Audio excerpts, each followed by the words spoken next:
안녕하세요. 2020 KBO 야구 분석 7월 8일의 경기 분석, 첫 번째로 KT와 기아의 경기 데이터 분석 시작하겠습니다. 확인하시기에 앞서서 구독과 좋아요, 알림 설정도 부탁드리겠습니다. 먼저 양팀의 선발 투수는 데스파이네 선수와 이민호 선수죠. 먼저 데스파이네 선수부터 살펴보도록 하겠습니다. 시즌 12경기 선발로 등판해서 4승 4패, 방어율 4.31을 기록하고 있으며 73개 이닝 동안 77개의 피안타, 그리고 35자책점 기록하고 있는 데스파이네 선수죠. 현재 페이스를 어느정도 찾은 것으로 보이는 데스파이네 선수인데, 실점을 꾸준히 이 홈런을 허용하면서 그에 대한 실점을 하고 있는 모습입니다. 5월달과 많이 달라진 모습 보이는 데스파이네 선수죠. 여기에는 확실히 피홈런이 많이 영향을 끼치는 것 같습니다. 5월달에는 피홈런이 없었지만 2월에는 이때 7일 롯데전을 제외를 하고는 꾸준히 홈런을 허용하며 실점이 늘어나면서 퀄리티 스타트를 못하고 있는 데스파이네 선수죠. 이 직전 경기 키움을 상대로도 결국 완벽한 피칭 속에 이 피홈런 하나가 아쉬웠던 데스파이네 선수죠. 5월달과 달리 6월달 이 피안타 개수를 비교를 해봐도 어느정도 피안타는 결국 일정하다고 보여지며 홈런만 맞지 않는다면 괜찮은 성적 가져갈 수도 있어 보이는 데스파이네 선수입니다. 기아를 상대로도 5월달에 등판을 해서 이때 8개 이닝 동안 완벽투를 펼친 기억이 있는 만큼 내일 어느정도 자신감이 있을 수 있을 것으로 보이는 데스파이네 선수죠. 이 데스파이네 선수의 슬라이더의 피안타율이 4할 6푼 9리로 높게 잡혀있는 걸 보실 수가 있는데, 결국 이 슬라이더가 높게 던져 이렇게 이 부분에서 맞아나가는 홈런을 데스파이네 선수는 경계해야 할 것이며, 내일 슬라이더가 낮게 잘 제구되지 않는다면 위기가 올 수 있다라고 보여집니다. 하지만 이게 잘 먹혀 들어간다면 일정 부분 호투도 가능할 것으로 보여집니다. 상대는 이민호 선수입니다. 이민호 선수는 시즌 9경기 선발로 등판해서 4승 2패, 방어율 4.7로 51과 3분의 2이닝 동안 50개의 피안타, 그리고 27자책점 기록하고 있죠. 이 6월달에 흐름이 좋지 못했는데 휴식기를 거치고 직전 경기 2일날 하나를 상대로 등판하여 6개 이닝 동안 하나의 솔로 홈런 포함 1실점을 하면서 자신감을 회복한 모습이죠.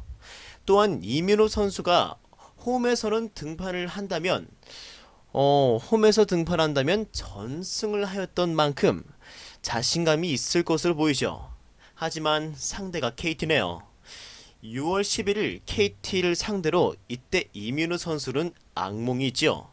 3과 3분의 1이닝 동안 피홈런 2개 포함 11개의 피안타, 총 7개의 자책점 기록하면서 강판당하는데요. 좌타자 피안타율이 2할 9푼 5리로 어느정도 높게 잡혀있는 만큼 KT가 이민호를 공략할 수 있다는 점에서 내일 경기가 험난할 것으로 보이는 부분입니다. 하지만 여전히 이민호 선수의 체인지업과 스플리터는 위력적으로 활용되고 있죠. 이 공들이 맞아서 내야 땅볼로 갔을 때 완벽한 수비로 이루어져야 하는데, 아무래도 김선빈 선수의 부상 공백은 조금 아쉬워 보이는 기아입니다. 기아는 이민호 선수의 호투가 필수적입니다. 선발에서 무너져내면 이 필승조가 있음에도 활용을 하지 못하게 되는 기아인 만큼 선발이 버텨주어야 경기를 끌고 갈 수 있을 것으로 보이죠.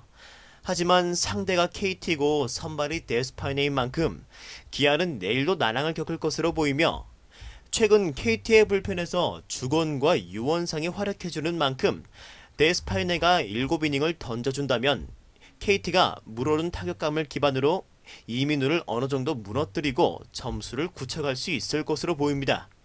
따라서 내일도 KT가 승리하며 기아 원정에서 위닝 시리즈를 확보할 수 있을 것으로 보여주는 경기입니다.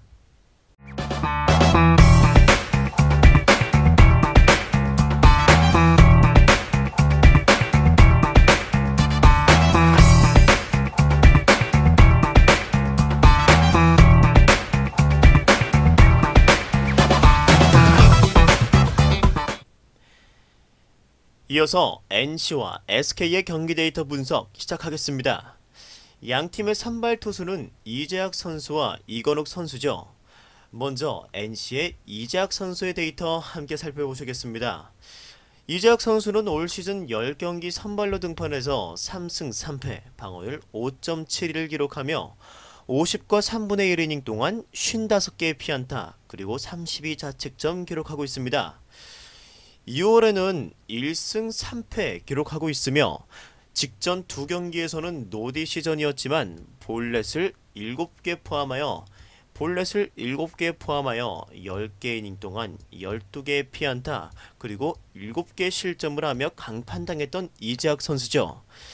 이재학 선수의 장점은 사이드암 투수라는 점이며 단점으로서는 구종이 직구와 체인지업 이 두 개뿐이라서 좌타자에게 피안타율이 3할대로 높게 형성된다는 점이며, 특히 구종이 두 개뿐이라는 점은 타자들에게 노림수를 가지게 하기 쉽게 된다라고 평가할 수 있죠.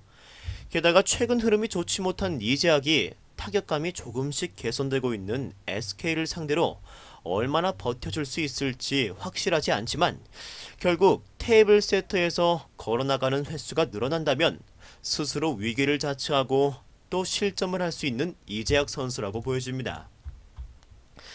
이제 상대 SK의 이건욱 선수 살펴보시겠습니다. 시즌 초반 적은 피안타율을 장점으로 효율적인 투구를 하는 듯 보였습니다.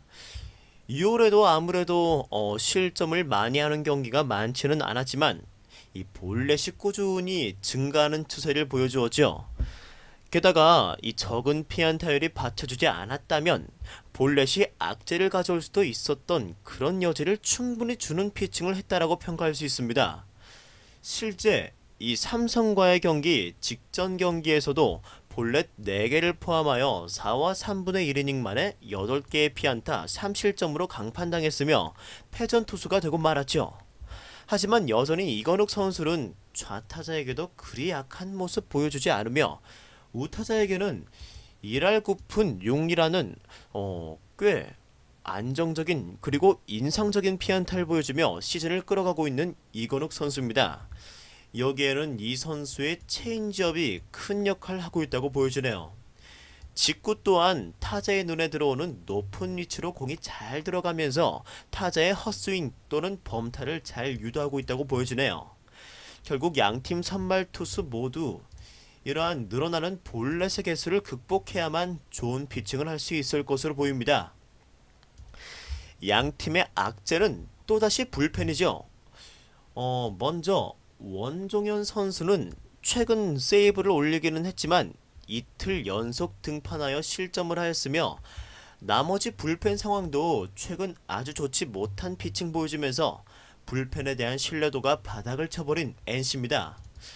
SK도 마찬가지죠. 현재로서는 믿을만한 투수라고는 김정빈, 박민호 이 두 선수뿐인 SK인데 어느새 김정빈 선수마저도 볼넷이 12개, 몸에 맞는 공이 2개, 이렇게 갑자기 확 페이스가 꺾인 모습 보여줍니다. 즉 이닝당 2개 이닝당 1개 골로 볼넷이 이렇게 꾸준히 늘어가고 있으며 구속도 시즌 초반과 같은 압도적인 구속 나오지 않고 있죠. 김정민 선수가 보통 1개 이닝 이상 던지는 경기가 없는 만큼 이건욱 선수가 긴 이닝 잡아주면서 경기의 불펜을 최소화로 활용하여 리스크를 줄여야 하는 것은 SK도 마찬가지입니다.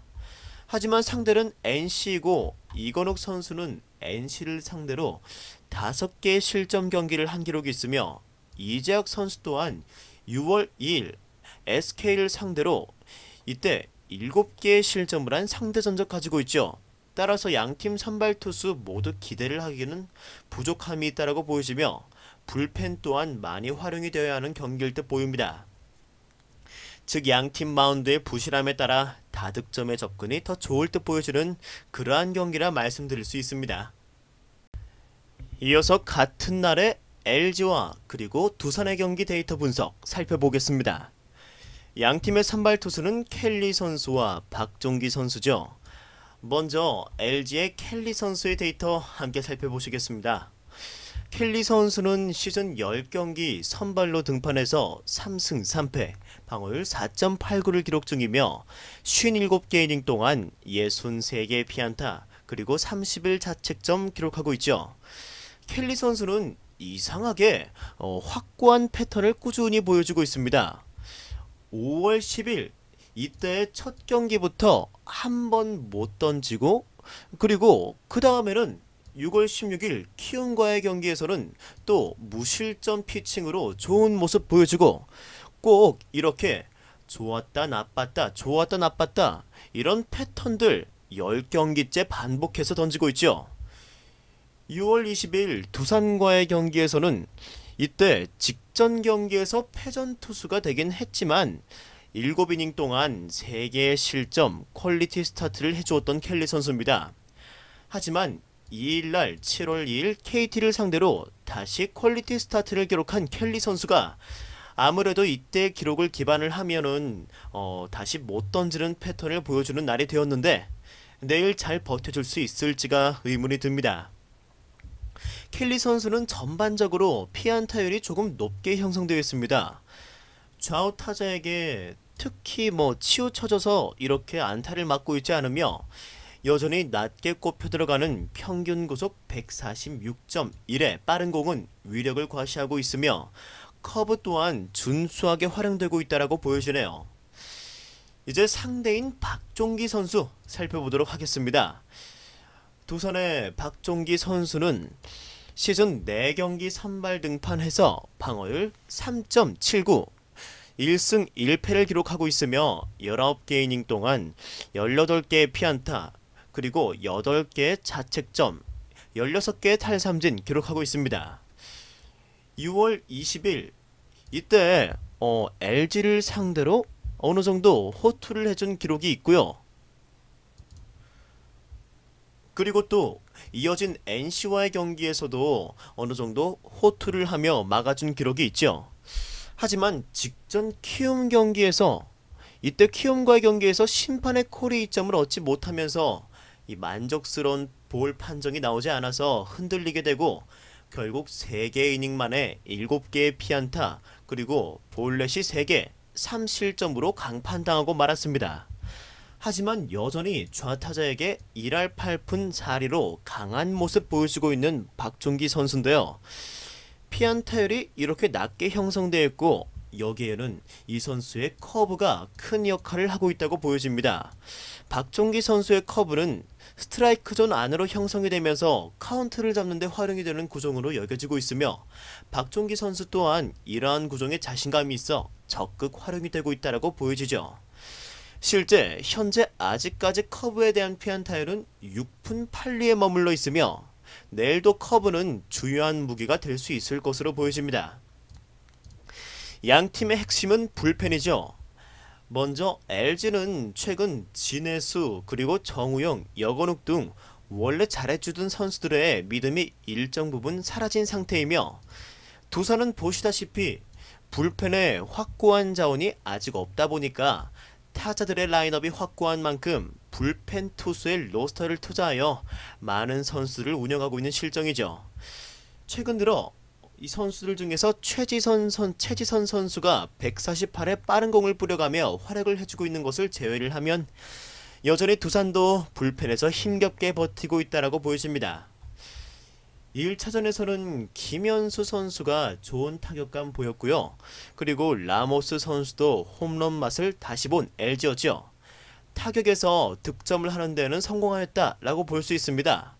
하지만 투수들이 여전히 허경민을 필두로 잘 버텨주지 못하였고 결국 패배를 하였죠.